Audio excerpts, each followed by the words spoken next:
দেখবে একটা কথা আছে, বলে আঙুর ফল টক। আর আরেকটা কথাও আছে না, নাচতে না জানলে উঠোন বাঁকা। তো এদের অবস্থা হয়েছে অনেকটা এরকম। মানে আজকে যে ইনটিউশনটা সেট হয়েছে সেটা হচ্ছে যে তোমার ওপরে না প্রচণ্ড প্রচণ্ড ক্ষেপে অস্থির হয়ে রয়েছে কারা না, সেই সমস্ত গুপ্ত শত্রুরা যারা সংসারের মধ্যে ঢুকে লুকিয়ে বসে আছে। তুমি বুঝতে পারো ঠিকই, কিন্তু তাদের মানে হয়ে বা তাদের বিরুদ্ধে বলার মতন প্রমাণ ওরা কখনো রাখে না। বরং তুমি যদি তাদের বিরুদ্ধে কিছু বলতে যাও তাহলে পরে উল্টে তুমি হবে হয় পাগল, না হলে তোমার মাথা খারাপ, না হলে তুমি অতিরিক্ত বেশি ভাবো, না হলে তোমাকে ইগনোর করে যাবে। এই তো এই চারটের মধ্যে যে কোনো একটা বা দুটো তুমি পেয়েছো। তার মধ্যে বেশিরভাগই তোমরা পেয়েছো তোমার মাথাটাই খারাপ হয়ে গেছে, ছেড়ে দে মাথা খারাপ হয়ে গেছে, ইগনোরেন্স এবং পাগল। তো এই জিনিসটা কতদিন সহন করা যায়? মানে আমরা তো প্রত্যেকেই মানুষ, কেউ তো আমরা বলিনি যে ভগবানের ঊর্ধ্বে উঠে গেছি, মানে ওরা যেরকমটা বোঝাতে চায় আর কি। তো ভগবানের ঊর্ধ্বে তো আমরা উঠে যাইনি। তো যখন ভগবানের ঊর্ধ্বে উঠে যায়নি, আমরা যখন একটা মানুষ আর বারবারই যখন দেখছি ভাই সত্যি কথাটা বললেও তোমরা বুঝতে চাইছো না, তখন আমি আমার নিজেকে সুরক্ষিত করার চেষ্টা করব আর তার সঙ্গে সঙ্গে চুপ হয়ে যাব। কারণ কে চায় ভাই নিজের অসম্মান বারবার করতে? তুমিও ঠিক সেটাই করেছো। এখন ওরা তোমার সঙ্গে পেরে উঠছে না, তাই জন্য তুমি হয়ে গেলে অসভ্য, তুমি হয়ে গেলে কালচার জানো না, আনকালচার্ড। বাবা, আসলে এত বড় বড় কথা বলার আগে একটু মানে দেখি বড় বড় কথা বলা কারণটা অ্যাকচুয়ালি কি। কারণটা চলো দেখা যাক। কারণটা হচ্ছে ওরা না হিলার হিসেবে কাজ করার চেষ্টা করেছিল, কিন্তু এই হিলার কিন্তু ওই হিলার নয়। মানে এই হিলার হচ্ছে বিষ প্রয়োগ করে মেরে ফেলবো, মানে দেহ থেকে বের করে দেবো এরকম হিলার, মানে সারা জীবনের জন্য হিল করে দেবো এরকম হিলার। বা সংসারে তোমার মতন আপদের কোনো মুখ খোলার জায়গা থাকবে না, তোমার যা কিছু বলার, যা কিছু কান্না, যা কিছু কষ্ট, যা কিছু যন্ত্রণা, সমস্ত কিছু ওই গলা পর্যন্তই চেপে থাকবে, গলায় ফেটে যাবে, তাও তুমি কাউকে কিছু বলতে পারবে না। এই রকম হিলার হচ্ছে এরা, ঠিক আছে? মানে নেগেটিভ হিলার, নেগেটিভ দিক থেকে হিলার, ঠিক আছে? এদের বিশাল আমি এখানে পাচ্ছি, এটা জেনারেল কমন কালেকটিভ রিডিং, যতটা ম্যাচ করবে ততটাই নেবে, বাকিটা অন্যদের জন্য ছেড়ে দেবে। অবভিয়াসলি টাইমলেস রিডিং, সমস্ত জোডিয়াক সাইনের সমস্ত ধরনের মানুষের জন্য রিডিং, ঠিক আছে? তো এখানে আমি যেটা পাচ্ছি বেশিরভাগ ক্ষেত্রে সেটা হচ্ছে এদের না ভীষণ একটা অহংকার আছে। এবার এই অহংকারটা এক একজনের ক্ষেত্রে এক এক রকম পাচ্ছি। কারোর ক্ষেত্রে অহংকারটা হচ্ছে যে সে খুব ভালো কাজ করতে পারে, ভালো কিছু পড়তে পারে, ভালো কিছু মানে তার ভালো কিছুর একটা অহংকার আছে, বা তার ছেলে মেয়ে ভালো কিছু, বা আর কিছু জনের ক্ষেত্রে পাচ্ছি এরকম যে ভালোটা না পুরোটাই কল্পনায়। আর যেহেতু কল্পনায় ভালো, সেজন্য বাস্তবে যদি কারোর এতটুকু ভালো হতে মানে সে চোখে দেখছে যে তার ভালো হচ্ছে, মানে তোমাকে ওপর থেকে দেখছে, তুমি একটা কমলা রঙের, আমি জানি না কেন কে পরো আমি সেটাও জানি না, কমলা রঙের শাড়ি পরা, মানে এমনি ওই কি বলে ওগুলোকে বোধহয় সম্ভবত তাঁতের শাড়ি বলে, এরকম ডোরা ডোরা টাইপের থাকে না, ওরকম ধরনের, কিন্তু কমলা পাড়। মানে তুমি একটা খুব সুন্দর একটা শাড়ি পরেছো, যেটা তো তোমাকে বেশ ভালো লাগছে, মানে মানানসই লাগছে, ওদের কাছে মনে হলো বাবা তুমি তো হেভি সুখে আছো। এবার ওরা তো কল্পনা করে যে ওরা সুখে আছে, ওদের খুব ভালো হচ্ছে, ওদের খুব এই হচ্ছে, সেটা যখন বাস্তবে দেখছে, তোমাকে সামনে দেখছে যে তুমি সুখে আছো, কারণ তুমি এই কাপড় পরেছো, তুমি ওই করেছো, তুমি তাই করেছো, কারোর ক্ষেত্রে প্রিন্টেডও হতে পারে, তো এরকম ধরনের জিনিস পরছো, এই করছো, ওই করছো, সেই করছো। কয়েকদিন আগেই বোধহয় তুমি পড়ে গেছিলে, পড়ে গিয়ে তোমার পায়ে বা কোমরে চোট লেগেছিলো, তারপরেও তুমি আবার দিব্যি ইয়ে করছো, মানে তুমি ভালো হয়ে গেছো। ওদের তো কিছু ভালো হচ্ছে না। তাহলে ওদের যখন কিছু ভালো হচ্ছে না, তাহলে সমস্ত রাগ, সমস্ত ক্ষোভ, সমস্ত ঈর্ষা, অহংকার, হেটার, মানে ঘেন্না, সব কিছু গিয়ে ওদের তোমার ওপর পড়ছে, খুব স্বাভাবিক। আবার তার মধ্যে সবচেয়ে বেশি বাড়াবাড়ির সিন কোনটা হয়ে গেছে এটাও তো বুঝতে হবে। সবচেয়ে বেশি বাড়াবাড়ির সিন এটা হয়ে গেছে যে একদম বুকে গিয়ে জখম লাগছে গো, একদম বুকে লাগছে, সেটা কি, সেটা হচ্ছে যে দিনের পর দিন তুমি তো শুনে গেছো তুমি পাগল, আরে ওর কথা তো বাদ দে তো, ঠিক আছে। এরকম আমি কিছু জনের ক্ষেত্রে পাচ্ছি, আমি আগেই বলেছি এটা কমন টাইমলেস রিডিং। তো কিছু জনের ক্ষেত্রে আবার এটাও পাচ্ছি যে তার মানে তোমার বাড়ির লোক ছোটোবেলার থেকে তোমাকে এটাই শুনে আসতে হয়েছে, কেননা তোমার একটা না দুটো ভুল ছিল। এক হচ্ছে তুমি বড় সৎ ব্যক্তি, শুধু সত্যি কথা ছাড়া কিছু বলতে জানো না, আর দ্বিতীয় হচ্ছে তুমি মুখের ওপর কাটা কাটা ভাষায় কথা বলে দাও, সেটা ভাই কারোর পছন্দ হয় না, কারণ না, এমনকি খারাপ লাগবে শুনতে, তোমার বাবা মারও অনেক সময় পছন্দ হয় না। তো দিদি জামাইবাবু বা দাদার বউ তো অনেক দূরের কথা, তাই না, কারোরই পছন্দ হয় না। তো এই জিনিসটা অনেকের ক্ষেত্রে বেশ ছোটোবেলার থেকেই তোমরা ভোগ করে আসছো, বিশেষ করে মাঝ বয়সী থেকে আমি একটু বেশি পাচ্ছি। কালো ছোট টিপ পরো, এরকমও কেউ আছো, ছোট্ট কালো টিপ পরো, দেখতে বড় সুন্দর গো, নজর না লাগে। একটা কাজ করবে, সেটা হচ্ছে না, তোমরা প্রত্যেক দিন যারা আজকে দেখছো এই ভিডিওটা এবং যাদের সঙ্গে পুরোপুরি ম্যাচ করছে বা 90% ম্যাচ করছে, তারা প্রত্যেক দিন না শুরু করবে হচ্ছে শনিবার থেকে, ঠিক আছে, করে যাবে এটা পরপর, মানে কোনো নির্দিষ্ট দিন নেই যে এতগুলো দিন করবে। 3টে করে তেজপাতা নেবে, অক্ষত তেজপাতা হলে খুবই ভালো, 3টে নেবে, মাথার চারপাশ দিয়ে বাম দিক থেকে ডান দিকে মানে এইভাবে এইভাবে অ্যান্টি ক্লকওয়াইজ 3টে বার ঘোরাবে, ঘুরিয়ে বাঁ হাতে ধরবে জিনিসগুলোকে, দিয়ে অ্যান্টি ক্লকওয়াইজ 3বার ঘোরালে ঘুরিয়ে গ্যাসের আগুনে পুড়িয়ে দেবে, পুড়িয়ে দিয়ে ছাইটা জানলা দিয়ে বাইরে ফেলবে। আমি কিন্তু বললাম না শুধু বাইরে ফেলবে, আমি বলেছি জানলা দিয়ে বাইরে ফু দেবে, ঠিক আছে, যে কোনো দিকের জানলা দিয়ে, বারান্দাও কিন্তু নয়, ঘরের বাইরের দরজা দিয়েও নয়, ঠিক আছে। আমি জানি না এই উদ্ভটটা কেন এলো, কিন্তু এটাই এলো তোমাদের জন্য এনার্জি ক্লিনস করার একটা উপায়। এতে তোমাদের এই যে গলার কাছে এত কষ্ট, এত যন্ত্রণা আটকে থাকে, মাথায় অসহ্য যন্ত্রণা হয়, বিশেষ করে ডান দিকে এবং মাথার পেছনের দিকে, এই যে যন্ত্রণাগুলো, এগুলোর থেকে দেখবে একটু একটু করে রিল্যাক্সেশন পাবে তোমরা, ঠিক আছে। দিনের যে কোনো সময় করতে পারো, যে সময়টা তোমাদের সুবিধে হবে। হয়ে গেল এটা। দ্বিতীয় হচ্ছে এদের বক্ষে আরও কেন লাগছে, বক্ষে এই জন্য লাগছে যে তোমাকে যখন তারা অন্যায়ভাবে কষ্ট দিয়েছে, যন্ত্রণা দিয়েছে, তুমি তখন ওদের মানে উত্তর করেছো এবং ওরা বড় প্রসন্ন হতো গো, মন থেকে বড় খুশি হতো, কারণ তুমি কষ্ট পাচ্ছ, কষ্ট পেয়ে তুমি তাদের উত্তর দিচ্ছ, তো তারা প্রসন্ন হবে না? তাদের তো উদ্দেশ্য ওটাই যে তোমাকে কষ্ট দিচ্ছে, তুমি কষ্ট পাচ্ছ সেটা দেখছে। মানে ওদের মেন্টালিটিটা কীরকম বলো তো, একটা কোনো প্রাণীর পা ভেঙে দেবে, হাত ভেঙে দেবে, সে কাতরাবে, ওই যে কাতরানোটা, বা গলা টিপে ধরবে সে কাতরাবে, ওই যে কাতরানোটা দেখবে, ওটাতে ওদের পরম শান্তি। এবার এখন সেই জিনিসটা হতে পারছে না, কেন হতে পারছে না? কারণ এই মুহূর্তে তুমি যে জায়গাটা হোল্ড করছো বা তুমি যে পজিশনটা এখন বর্তমানে নিয়েছো বা বর্তমানে যে এনার্জিতে আছো, সেটা হচ্ছে তোমার যত কষ্ট, দুঃখ, যন্ত্রণা, এগুলো শোনার মতন কোনো পার্থিব জগতে, তোমার আশেপাশে, তোমার বাড়িতে, তোমার সংসারে, তোমার আপন লোকগুলো কেউ তোমার কষ্ট শোনার জন্য নেই। তাই জন্য তুমি সেই আপন লোকটা বানিয়েছো ঈশ্বরকে, সে তোমার কাছে যে ফর্মেই হোক না কেন, তুমি তাকে তোমার আপনজন বানিয়েছো, এবং এদের সামনে তোমার কষ্ট প্রকাশ করা তুমি প্রায় বন্ধ করে দিয়েছো। গত 16 দিন হয়ে গেল তুমি এদের সামনে কোনো প্রকার কষ্ট প্রকাশ করো না। এটাই হয়েছে এদের অন্তরে ব্যথা লাগার সবচেয়ে বড় কারণ গো, সবচেয়ে বড় কারণ। তো এদের অন্তরে বড়ই ব্যথা লেগেছে, এত বড় ব্যথা ওরা যে পাবে কোনো দিন স্বপ্নেও ভাবেনি, কিন্তু পেয়ে গেছে, কিছু করার নেই। এবার কথাটা হচ্ছে যে ওরা কি কি করতে চাইছে সেটা দেখবো। তার আগে বলি, যেটা বলিনি আজকে আমি, সেটা হচ্ছে যারা আমার থেকে পার্সোনাল রিডিং নিতে চাইছো, তারা 8017358735 এই নাম্বারে হোয়াটসঅ্যাপ করে আমার সঙ্গে যোগাযোগ করতে পারো, বা আরেকটা নাম্বার বলছি, যে নাম্বারে হোয়াটসঅ্যাপ করতে পারো, আর যাদের হোয়াটসঅ্যাপ নেই তারা ওই নাম্বারে ফোন মেসেজ করতে পারো, ঠিক আছে। SMS যেটাকে আমরা ফোন SMS যেটাকে বলি, নাম্বারটা বলি, ডেসক্রিপশন বক্সেও লেখা থাকবে, তাও আমি আস্তে আস্তে বলছি, তোমরা লিখে নাও।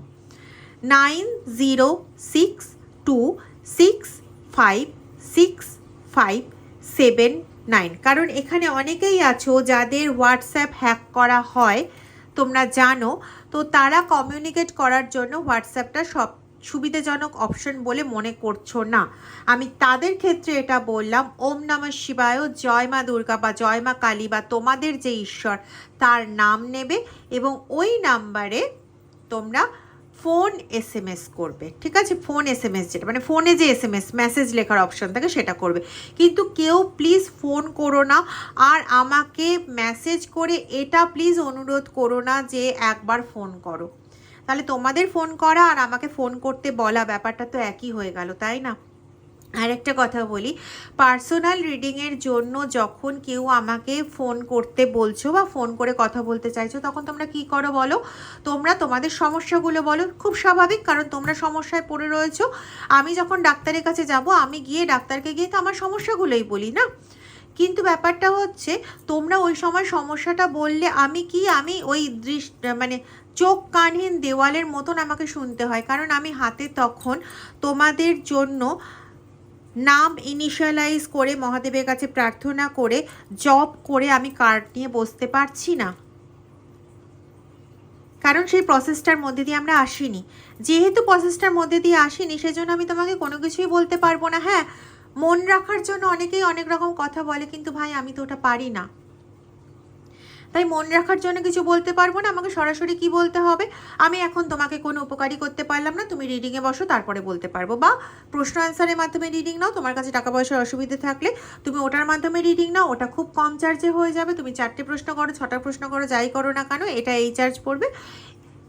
এটার মাধ্যমে রিডিং নাও, তাহলে তোমার আমি উত্তরগুলো বলতে পারবো। এবং সেখানে আমি এটাও বলে দিচ্ছি, মেসেজ রিডিং যারা নেবে, সেখানে তোমরা ডিটেলসে তোমাদের সমস্যাটা লিখে দিয়ে তোমরা মেসেজ রিডিং নিতে পারো, এবং সেখানে তোমরা 4টে প্রশ্ন মেনশন করে দিতে পারো বা 6টা প্রশ্ন, যেরকম প্রশ্ন মেনশন করবে তার বেসিসে চার্জ হয়, ঠিক আছে? কিন্তু আমাকে ফোন নে বলে কোনো লাভ নেই, আমি নীরব দর্শক, ঠুটো জগন্নাথের মতন শুনতে হয় তখন, ঠিক আছে? অনেকটা সময় তোমাদের নষ্ট হয়ে গেল এই পক পক করে। কারা কারা স্কিপ করে চলে গেলে এই জায়গাটা টক টক টক করে 10 সেকেন্ড 20 সেকেন্ড করতে করতে? আচ্ছা, আমি কিন্তু তোমাদের কাছে না সত্যি আন্তরিকভাবে কৃতজ্ঞ। কেন জানো? তোমরা এত কমেন্ট করো, এত তোমরা শেয়ার করছো, আমি জানতে পারছি এই জন্য যে অনেকে শেয়ারে ভিডিও দেখে আমাকে তারপরে কল করছো, তো সেখান থেকে জানতে পারছি। তো শেয়ার করার জন্য, কমেন্ট করার জন্য, যারা সাবস্ক্রাইব করেছিলে না সাবস্ক্রাইব করছো তাদের জন্য, লাইকের পর তোমরা হাইপ বাটন প্রেস করছো, সেজন্য মেম্বারশিপ নিচ্ছ, চ্যানেলে ডোনেট করছো, থ্যাংক ইউ সো মাচ। আমি চাইবো যারা এইভাবে আমার সঙ্গে যুক্ত হয়ে রয়েছো, আমি চাইবো মহাদেব তোমাদের ওপর তার কৃপা সব সময়ের জন্য বর্ষণ করুন, সব সময়ের জন্য। দ্য শ্যাডো, আর দুটো কার্ড নিয়ে নি, বুঝলে? ক্রোন, কাকের পালক দিয়ে তোমাদের উপর কাজ করা হচ্ছে, কিন্তু কারো কারো বাড়ির সামনে তোমরা কাকের চিৎকার চেঁচামেচি প্রচণ্ড বেশি পরিমাণে দেখতে মানে শুনতে পাবে, প্রচণ্ড বেশি পরিমাণে। বিশেষ করে রাত্রের দিকে যে সময়টা কাকের চেঁচামেচি জেনারেলি হয় না, সেই সময় কাকার শব্দ তোমরা শুনতে পাও। এরকমও হতে পারে যে তুমি একাই শুনতে পাও, অন্য কেউ শুনতে পায় না।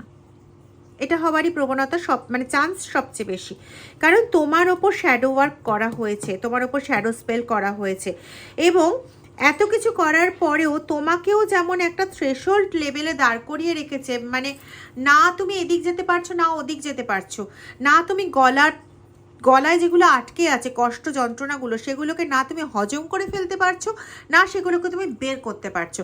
কারণ কাকে বলবে?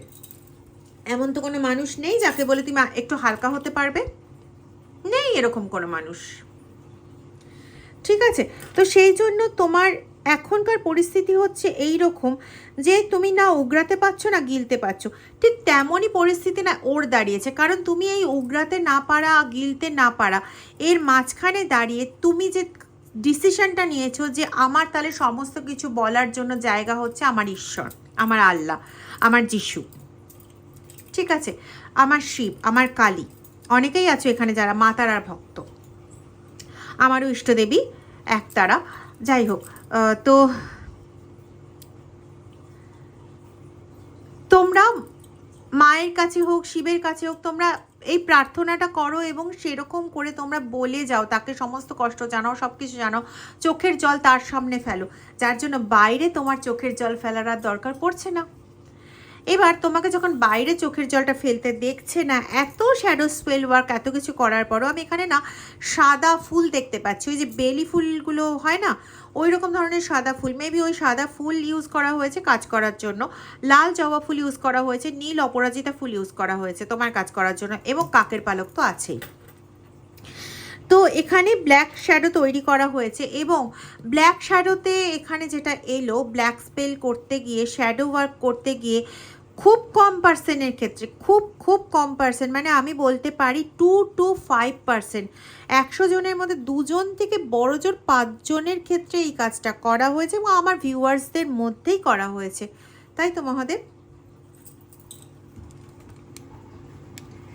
আমার ভিউয়ার্সদের মধ্যেই এটা করা হয়েছে। এখানে আমি এটা পাচ্ছি যে কি কাজ করা হয়েছে, তোমাদের পুত্তলিকা বানানো হয়েছে, ভাবো তোমাদের পুত্তলিকা বানানো হয়েছে, এবং সেই পুত্তলিকা বানানোর মধ্যে ছাই ইউজ করা হয়েছে, শ্মশানের ছাই, তাও কোনো মানে যে কোনো দিনের না, নির্দিষ্ট কতগুলো দিনে, পূর্ণিমার রাত্রে 12:30 থেকে রাত্রি 2:30-এর মধ্যে যে মানে শবদেহ দাহ হয়েছে তার ছাই, এবং মানে এদের সঙ্গে না ডোমেদেরও যোগাযোগ আছে, সেখান থেকে বিনা পয়সায় প্রায় নিয়ে এসেছে, এবং তার কাপড়ের টুকরোও এনেছে। ওই জিনিসগুলো তোমার কাপড়ের টুকরোর সঙ্গে মিশিয়ে একসঙ্গে করে ওই পুত্তলিকার মধ্যে দিয়ে ইউজ করা হয়েছে। কারোর ক্ষেত্রে আমি পাচ্ছি এটা কিন্তু ভয়ঙ্কর রকমের একটা ক্রিয়া, যারা তন্ত্র সম্পর্কে এতটুকু অভিজ্ঞতা রাখো তারা খুব ভালো মতন জানো এটা খুব ভয়ঙ্কর রকমের ক্রিয়া, এবং এই ক্রিয়া কাটানোর ক্ষমতা খুব কম জনের আছে। যারা তন্ত্রাভিষিক্ত, কুলাভিষিক্ত, একমাত্র তারাই পারবেন।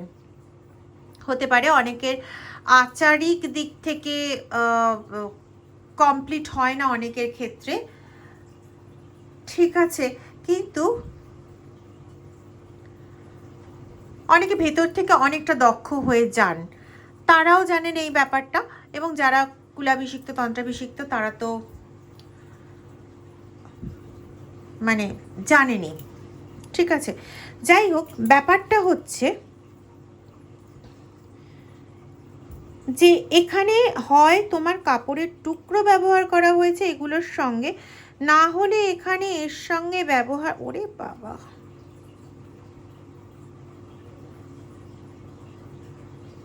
আমি এখানে অনেকগুলো জিনিস পাচ্ছি। কাপড়ের টুকরো ব্যবহার করা হয়েছে তাদের ক্ষেত্রে, যাদের ক্ষেত্রে খুব মামুলি কাজ করা হয়েছে, মানে এই কাজগুলো এমনি খুব খতরনাক কাজ, তার মধ্যে আমি বলছি যাদের জন্য মামুলি কাজ করা হয়েছে তাদের ক্ষেত্রে কাপড়ের টুকরো ব্যবহার হয়েছে।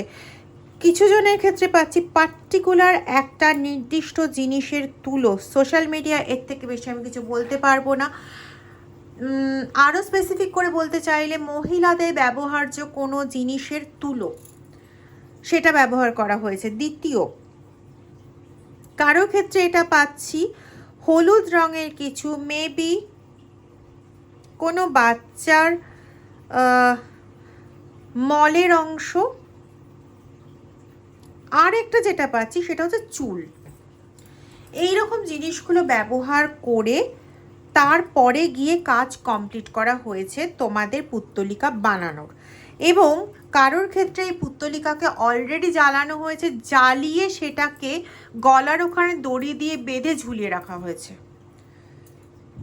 যেরকম পাহাড়ের ভেতরে গুহার জায়গা হয় না, ওরকম ধরনের কোনো খসখসে জায়গা, মানে ভেতরের দেওয়ালটা ওরকম লাগছে আর কি আমার চোখে, ওরকম জায়গায় না বেশ অনেকগুলো পুত্তলিকা এরকম ঝোলানো রয়েছে, অনেকগুলো পুত্তলিকা যেগুলো পোড়ানো হয়েছে, পুড়িয়ে ঝুলিয়ে রাখা হয়েছে। আরেক দিকে আছে কালো কালো পুত্তলিকা, এরা খুব সম্ভবত এনার্জি শোষণের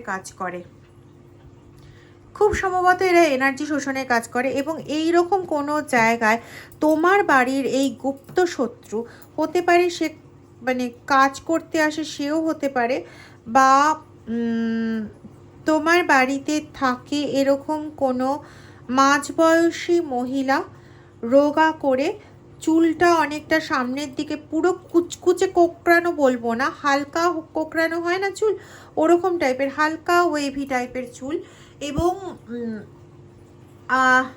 রোগা করে তো বললাম, মাঝবয়সী। এরকম ধরনের কোনো মহিলা তোমাদের বাড়িতে থাকে যিনি গুপ্ত শত্রু, যে শুধুমাত্র দেখায় যে ঠাকুরের ক্রিয়াকর্মটা খুব ভালো বোঝে, সবসময় ভীষণ সরল সাদাসিধে থাকে, এরকম ধরনের একটা ক্যারেক্টার নিজের শো করে, সেই রকম ব্যক্তির এখানে আমি হদিশ পাচ্ছি,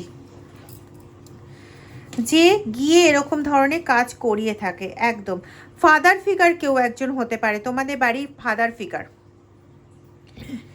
যার অভ্যাসই হচ্ছে দিনকে রাত করা এবং রাতকে দিন করা, এবং মানসিক নির্যাতনটা সে খুব ভালো করতে পারে। হতে পারে এ তোমার নিজের বাড়ি বা তোমার ইনলস হাউসের কেউ, যে দিনকে রাত রাতকে দিন খুব ভালো করতে পারে, যে টাকা এবং প্রপার্টি ছাড়া খুব একটা বেশি কিছু চেনে না, নিজের ভালো সে খুব ভালো বোঝে, নিজের ভালো ছাড়া বোধহয় অন্য কিছুই ভাবতে সে পারে না, ঠিক আছে। এবং সকলের মানসিক উদ্বেগের কারণ, ম্যাক্সিমাম যোগিনের মানসিক উদ্বেগের কারণ এই ভদ্রলোক, ঠিক আছে। দেখায় অ্যাজ ইফ যেন সবার ভালোর জন্য কাজ করছে, কিন্তু অন্য কারো ভালোর জন্য কাজ করা এর পক্ষে অন্তত সম্ভব না, আর যাই হোক না কেন। এবং এমন একটা কাজ করছে এ, যেখানে না সম্পূর্ণ গুচ্ছতা বজায় রাখছে, গুপ্ততা বজায় রাখছে, এবং গুপ্ত অঙ্গের ওপর প্রহার করছে। তোমরা ছবি দেখেই বুঝতে পারছো আশা করি, এর থেকে তো বেশি আর কিছু বলার প্রয়োজন নেই। আর দুটো কার্ড নেব। ওকে, 7 চক্রের ওপর অ্যাটাক চলছে। শেপ শিফটার, ওকে, মানে তোমার জীবনচক্রটাকে পুরো শিফট করিয়ে দিতে চাইছে। মানে তুমি ছিলে বাঘ, তোমাকে একটা কুপমণ্ডুকে পরিণত করে দিতে চাইছে, এবং করে দিয়েছে, অনেকটাই করে দিয়েছে। কিছু কিছু ক্ষেত্রে পাচ্ছি মাতৃত্বকে নষ্ট করতে চাইছে, বা মাতৃত্বকালীন পরিস্থিতিতে তোমার ওপর প্রহার করা হয়েছে, যেটার অশুভ প্রভাব বাচ্চার ওপরও পড়ছে, এবং এটা তুমি এখন পাচ্ছ। হয়তো বাচ্চার বয়স 7 থেকে 9 বছর বা 5 থেকে 17 বছরের মধ্যে। তুমি এখন বুঝতে পারছো যে তোমার ওপর যে প্রহারগুলো ও গর্ভে থাকাকালীন হতো, সেই জিনিসগুলো ওর ওপর হচ্ছে। মেন্টালি, সাইকিক, যেটাকে আমরা বলি সাইকিক, অ্যাংরিনেস, এবং হচ্ছে শারীরিক, সমস্ত কটা প্রভাব ওর ওপর পড়ছে। তো একটু সচেতন হও, যে রেমেডিটা করতে বললাম রেমেডিটা করো। আর বাড়িতে একটা কালো কাপড়ের টুকরোর মধ্যে 1 টুকরো সাদা, সাদা হয় না, আচ্ছা সাদা তিল রাখবে, 1 টুকরো এরকম মাপের 1 টুকরো শুকনো হলুদ রাখবে, কালো সর্ষে রাখবে, 4টে গোলমরিচ রাখবে, এবং 2টো লবঙ্গ রাখবে। রেখে কালো পুটলিটা বেঁধে নিয়ে দক্ষিণ পশ্চিম দিকে, তোমাদের যে জায়গায় থাকো তার দক্ষিণ পশ্চিম কোণে ওটাকে কোনো জায়গায় লুকিয়ে রেখে দেবে। আর প্রতি শনিবার অথবা প্রতি মঙ্গলবার ওটা চেঞ্জ করবে, ঠিক আছে। ভেতরের জিনিসগুলোকে মাটির নিচে পুঁতে দিতে পারলে খুব ভালো। যদি না মাটির নিচে পুঁতে দিতে পারো, তাহলে কোনো গাছের গোড়ায় দিয়ে আসবে, বা নদীতে মানে বিসর্জন করে দিতে পারলে ভালো, আবার নতুনটা রেখে দেবে, ঠিক আছে। কাপড়টা চেঞ্জ করতে হবে না, জিনিসগুলো পরিবর্তন করে দেবে। দেখো তোমাদের পরিস্থিতি অনেকটা ঠিক হবে।